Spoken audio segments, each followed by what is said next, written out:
Hi there, folks. This is I'm Manus Patel from Hamlet House, Warrington, and I'm chatting to Mark Moran of RISE, and as Mark here, and I'm during this we're at week 4, start of week 4 of lockdown, Mark, and I'm trying to speak to as many people as I can that are doing great things for the citizens of Warrington.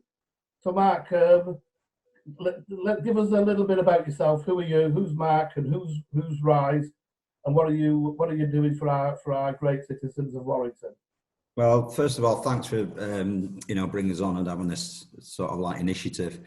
RISE came about from my own personal experience, about lived experience in mental health, and the biggest kicker for me was my brother took his own life, and that really made me kick on and think there's something missing here. And there's this gap between needing services and actually getting services. And that's not services' fault in any way, shape or form. We just are in this austerity, position we're in, especially with what's going on now. It's we've seen a 4 or 5-fold increase in the need of our services over the last, few weeks. It's difficult. It's difficult out there. RISE is all about going and finding the people. So we're not a group as such where people would come to us. That happens, and we do get referrals and phone calls, but we go and maybe get a call that such and such a body's not too well, for some reason won't deal with services, either a bad experience or, some of the older people we've dealt with is, I don't want to bother anyone, that sort of like spirit. So we're more of going out there and trying to battle the isolation problem. Because when we started out, the biggest problem is suicide in Warrington was isolation. Right. Secondly, it was loss of employment or employment problems. So there's a lot of employment groups out there helping out, which are great. New Leaf, others. There didn't seem to be much of the isolation other than statutory services. So we're just a lived experience, what they call, an expert by lived experience or an able. And we use that experience to just go and have a cuppa, have a chat and say, what's going on? Yeah. How can we help? How can we talk about what's happening to you? And when we was possibly in that situation, we can talk about how we come across that, how it felt for us, and we can have that shared discussion on experiences and hopefully help each other. Yeah. Mark, do you see any, is there more men that need help or more women, or is it Before this, it was quite an even split. I must admit, our action plan, our action report that went out last year was an even split. This time, I would say we've seen more ladies in this element. Whether that's demand on them, whether that's the isolation itself and going into isolation where they're usually a bubbly person, people being furloughed and not having much to do, so they're stuck with their thoughts. There is a number of men. I'm finding maybe more young men coming through.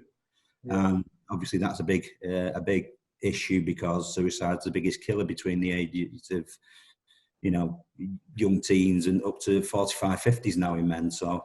Yeah, the stats have proved that it kills more than this virus is going to do.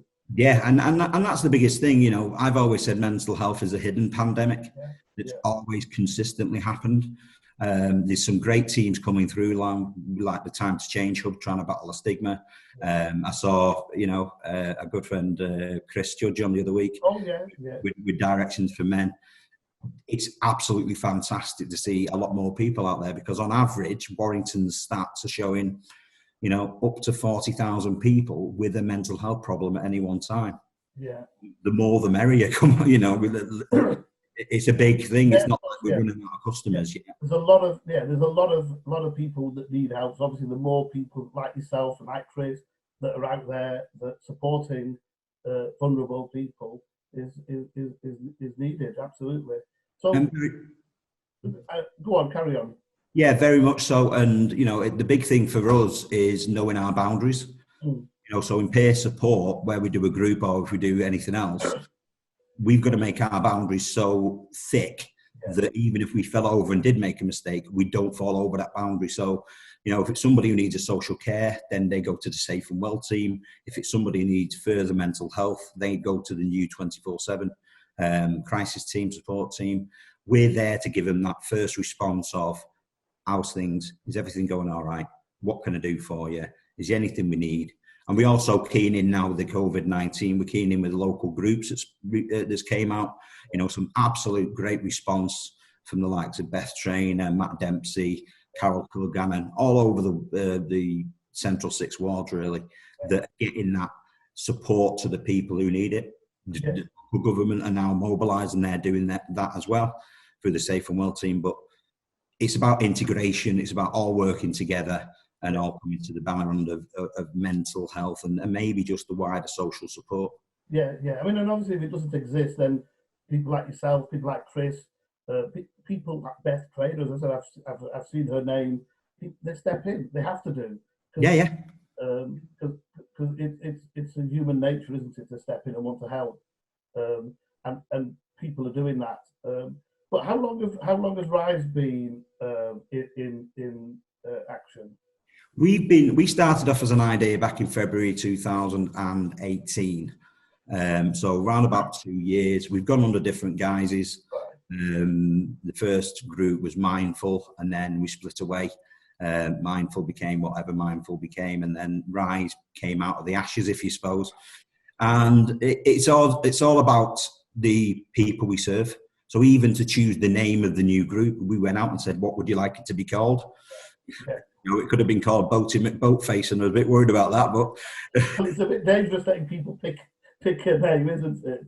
It is. I think we give them about a choice of 6, but they're all meaningful names. So RISE is, resolving inner stressful emotions. Sure. That's the real name of the group, but it's about seeing the people, seeing the need, and that's what I'm so proud to be a Warringtonian, because that's what Warrington people have done.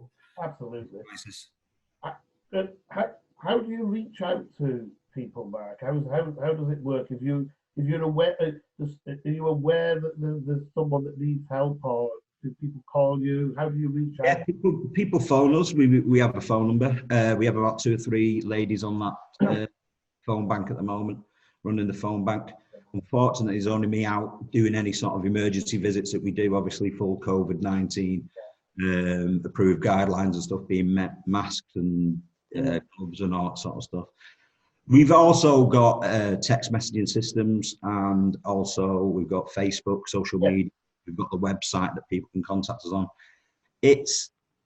I'm finding it's very difficult with text. I'm finding it very difficult to, you can read a text message 3-4 different ways, can't you?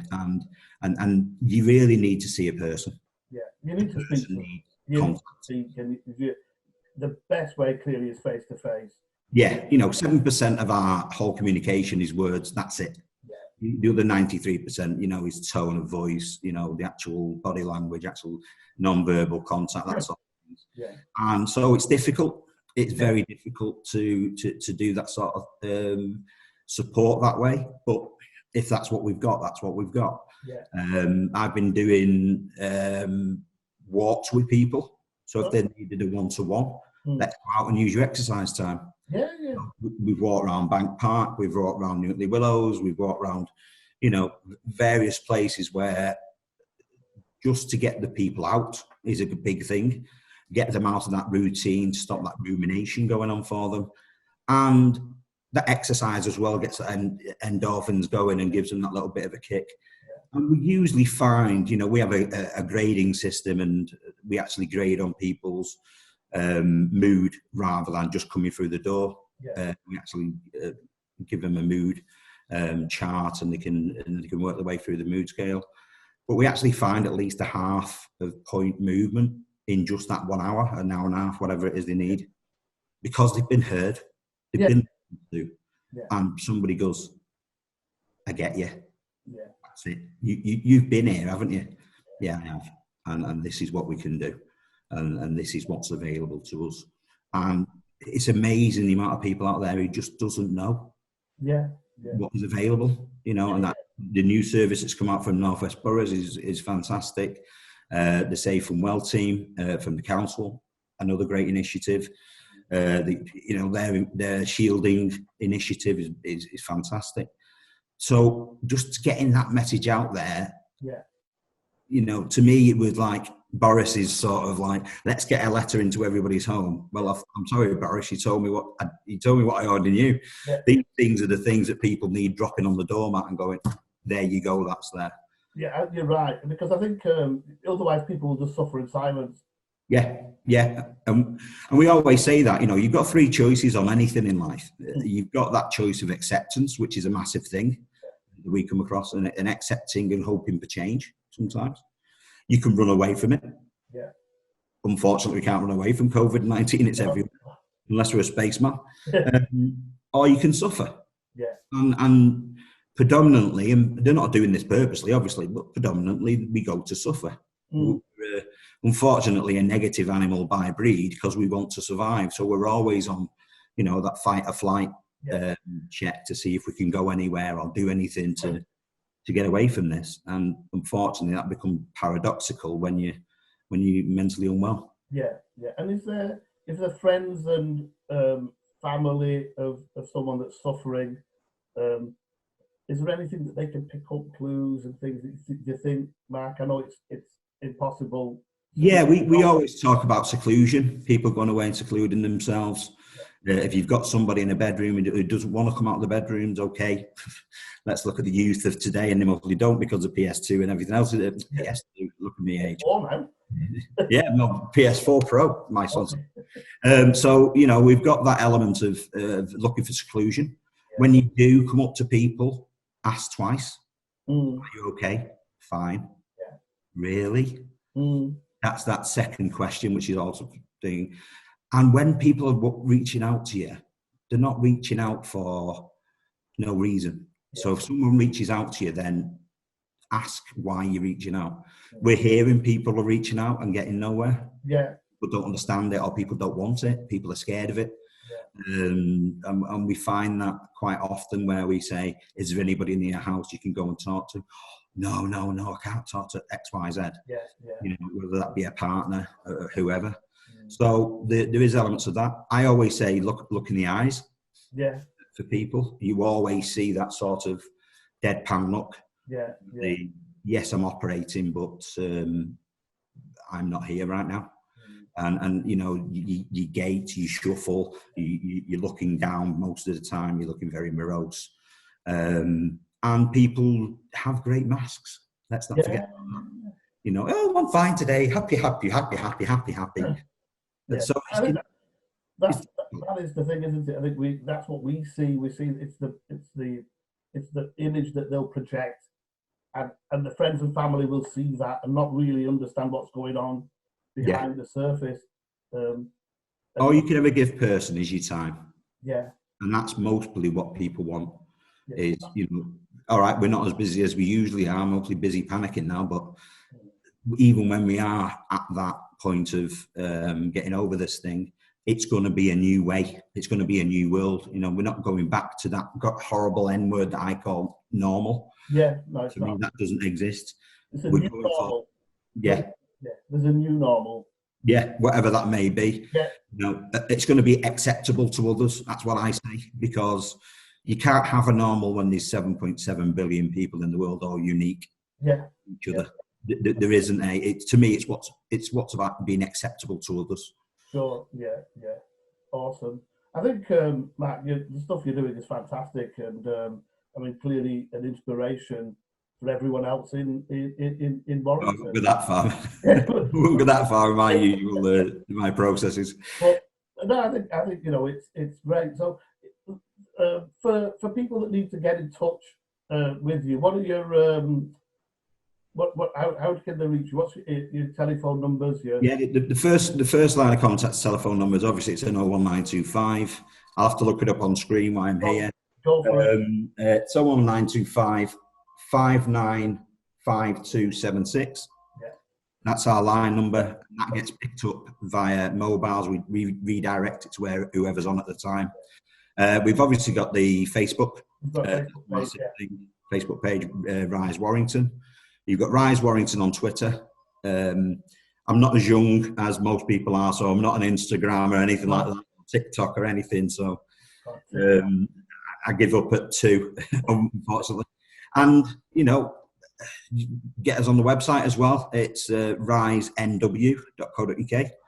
and there's a form there you can fill in. We work 9 till 9 on the phone lines and stuff. And then after that, if you're pre-registered as one of our clients, then we will offer a emergency support. But that is on the back of being involved with any sort of like professional service. So we'd include the likes of Wakefield House and out of hours GPs 111 to make sure that that's as safe and safeguarded and ethical as it can be. Yeah, brilliant, awesome. Thank you very much, Mark. Thanks for taking the time to chat to me. I'll make sure we get all the contact details available and published, and carry on. Carry on doing the great work you do for the people of Warrington. No worries. Thanks for giving me the break. It was great. Thank you very much, Mark. All right. See you again. Catch you later. Bye.